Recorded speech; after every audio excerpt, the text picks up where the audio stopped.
तर केंद्रीय गृहमंत्री अमित शहा अहिल्यानगर दौऱ्यावर आहेत आणि शनिवारी संध्याकाळी ते साईंच्या शिर्डीत दाखल झाले। त्यानंतर शहांची मुख्यमंत्री फडणवीस आणि दोन्ही उपमुख्यमंत्र्यांसोबत बंद दाराआड चर्चा झालेली।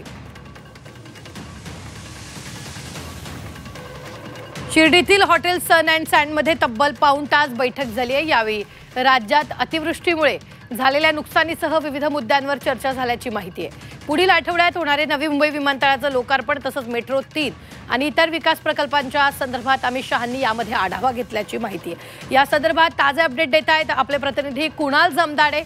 कुणाल, एकूणच जर आपण पाहिलं तर अमित शहा हे कालच दाखल झालेले शिर्डीत आणि त्यानंतर मुख्यमंत्र्यांनी दोन्ही उपमुख्यमंत्र्यांनी त्यांची भेट घेतलेली आहे। जवळपास त्या तिघांमध्ये बंद दाराआड चर्चा देखील झालेली आहे। आजचा दिवसभराचा दौरा, त्याचं नियोजन कसं असणार आहे? निश्चितच काल रात्री 9:30 वाजता केंद्रीय गृहमंत्री अमित शहा हे शिर्डी विमानतळावर पोहोचले आणि त्यानंतर ते शिर्डीतील सन हॉटेलमध्ये आले। त्या ठिकाणी हॉटेलमध्ये पोहोचल्यानंतर भाजपच्या वतीने त्यांचं स्वागत करण्यात आलं। त्यांच्या समेत मुख्यमंत्री आणि दोन्ही उपमुख्यमंत्री होते, भाजपचे वरिष्ठ जे कॅबिनेट मंत्री आहेत ते देखील होते। त्यानंतर केंद्रीय मंत्री अमित शहा यांच्या समवेत मुख्यमंत्री आणि दोन्ही उपमुख्यमंत्र्यांची बंद दाराआड बैठक पार पडली आणि त्या बैठकीदरम्यान आगामी स्थानिक स्वराज्य संस्थांच्या निवडणुका, महापालिकेच्या निवडणुका यावर देखील चर्चा झाल्याची सूत्रांकडनं माहिती समोर आली आहे।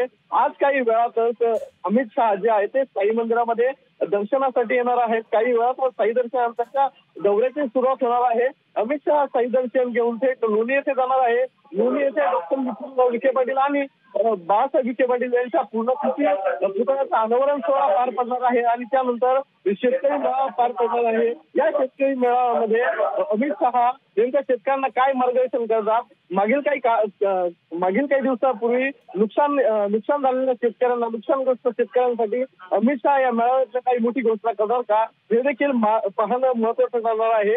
रात्री या जे नुकसान झाली त्याबद्दल देखील बैठकीमध्ये त्यांच्या चर्चा झालेली आहे। मुख्यमंत्री आणि उपमुख्यमंत्र्यांनी अमित शहांना महाराष्ट्रातील नुकसानग्रस्त शेतकऱ्यांबाबत माहिती देखील दिलेली आहे आणि त्याचबरोबर अमित शहा हे लोणी येथील शेतकरी मेळाव्यात नुकसानग्रस्त शेतकऱ्यांना काही मार्गदर्शन करणार का, मोठी गोष्ट करतो का, हे पाहणं महत्वाचं ठरणार आहे। शेतकरी मेळावा झाल्यानंतर अमित शहा थेट राधाकृष्ण विखे पाटील यांच्या निवासस्थानी स्नेहभोजनाला देखील जाणार आहे आणि त्यानंतर स्नेहभोजन आवरल्यानंतर लोणी येथून हेलिकॉप्टरने कोपरगावमध्ये जाणार आहे। कोपरगावमध्ये संजीवनी सहकारी साखर कारखान्यातून सीएनजी प्रकल्पाचं जे आहे ते सीएनजी प्रकल्प सुरू करण्यात आला आहे। त्या प्रकल्पाचं उद्घाटन अमित शहा यांच्या हस्ते होणार आहे आणि त्यानंतर कोपरगावात देखील शेतकरी मेळावा पार पडणार आहे। निश्चितच 2 वेळा अमित शहा हे अहिल्यानगर जिल्ह्याच्या दौऱ्यावर आहे, ते म्हणजे थेट विखे यांच्या सांगण्यावरून ते या ठिकाणी दौऱ्यासाठी आलेले आहेत आणि या दौऱ्यादरम्यान नेमक्या विविध राजकीय घडामोडींना जो आहे तो उल्लेख आलेला आहे। अहिल्यानगर जिल्ह्यातील जे आगामी स्थानिक स्वराज्य संस्थांच्या निवडणुकांचे जे राजकीय समीकरण आहे ते देखील आता बदलण्याची शक्यता आहे। निश्चित कुणाल, धन्यवाद ताजे अपडेट देण्यासाठी। आम्ही वेळोवेळी तुमच्याकडून या संदर्भातले ताजे अपडेट घेत राहणार आहोत।